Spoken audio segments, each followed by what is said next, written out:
Rachel and I set out to make a documentary about one of the most baffling cases of serial murder in our time, that of the Long Island serial killer, aka Lisk. A case that only grows grislier with each discovery. But what we uncovered went beyond our worst nightmares. I remember the first call he said to her, "Are you a whore like your sister?" Where should we go find him? Where should we look? On Backpage, same way he finds us. Our journey has led us here, to someone using the Suffolk County Police's IP address, who has suggested this mysterious person is the Long Island serial killer. What this edit did was change it from the Gilgo killer to Joe Foti. Either someone has an axe to grind, or there's a guy who believes it's him who works in Suffolk County PD, and they're putting it up there, even though they can't prove it. The post had raised enough suspicion for all of us, including some of the victims' family members, to investigate further. Will you at my house tonight? yes, we were looking for you. It's not a good thing to do. But the only way to know for sure was to play this voice for Amanda, the sister of Melissa Bartholomew, because it's believed Lisk called Amanda to taunt her with details of her sister's death. Do you think if we played it for you, you could remember his voice? Possibly. You can just press play.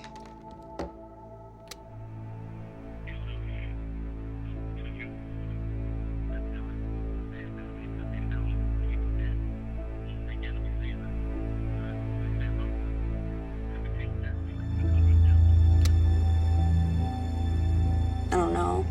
I feel like he has like too strong of a New York accent, but he could have been trying to hide that when he called me too, so it's like, I don't think so. Don't think so. Mm-mm. You know, you may be the key. I know, unfortunately. Any reason why he called you? I have no idea. You're asking me the same questions I ask myself every day. I wish I knew his intentions. Although Amanda didn't recognize this voice, Thank you.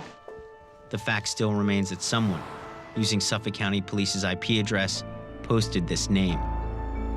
Was it a prank, a vendetta, or something more? We may never know.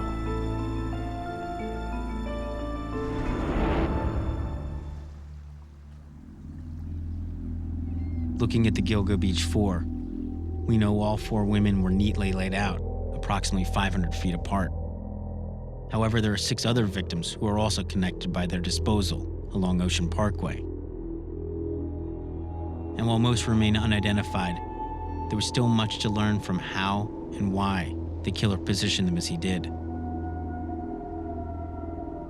Which brings us to the next chapter of our story, when police would discover Fire Island Jane Doe. 6 miles west of where the GB4 were found, police unearthed a female skull. Through DNA, the skull was matched to a pair of severed legs found on neighboring Fire Island in 1996. And then, found less than a quarter mile away from Fire Island Jane Doe, was the mystery of Jane Doe number 3.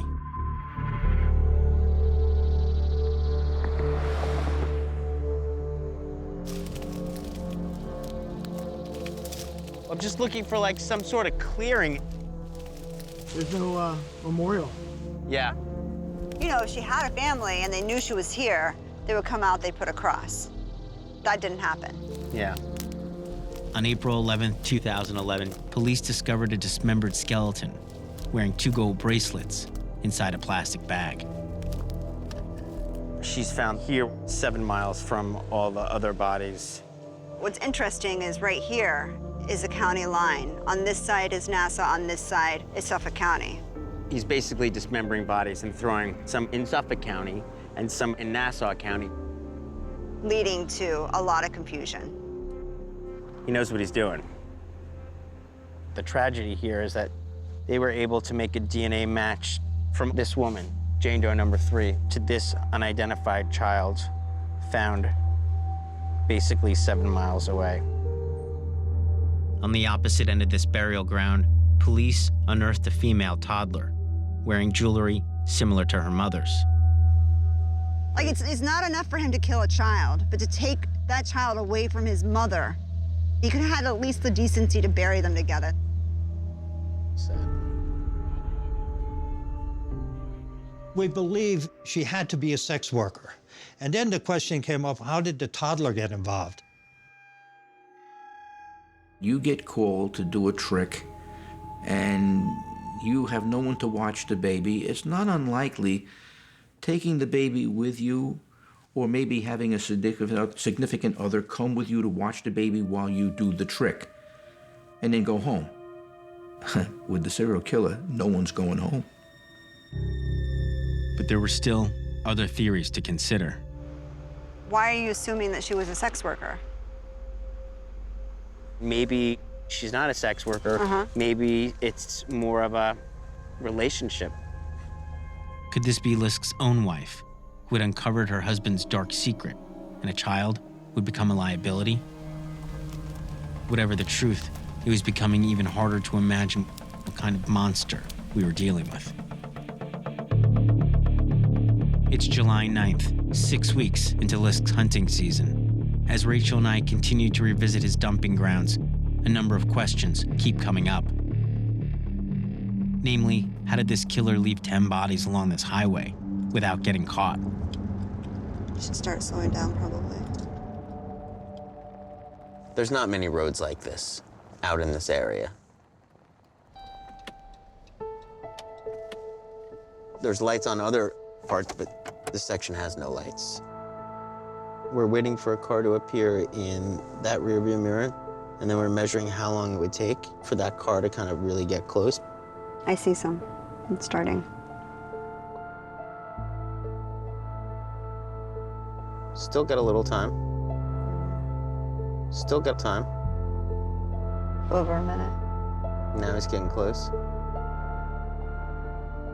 Now, okay. yeah, so minute 15, really. And that's that car right there. That's plenty of time. Absolutely. The killer knew this area really well. Another question we had is why were 4 of these women found whole and wrapped in burlap?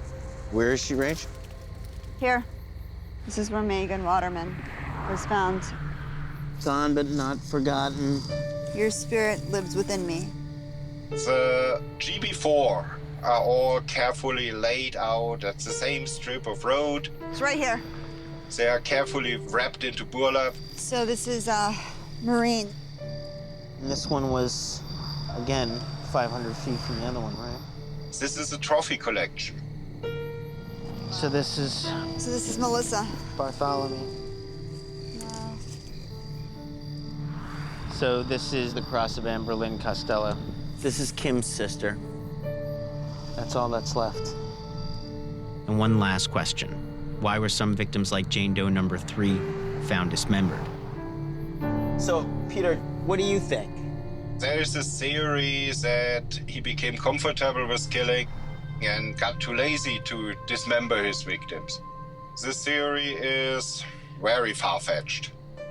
The GB4, this is collection behavior. This guy is a collector. The other cases, this is a sadist, an extreme sadist. 2 different cases, 2 different personalities. You're not dancing with one serial killer, you're dancing with 2.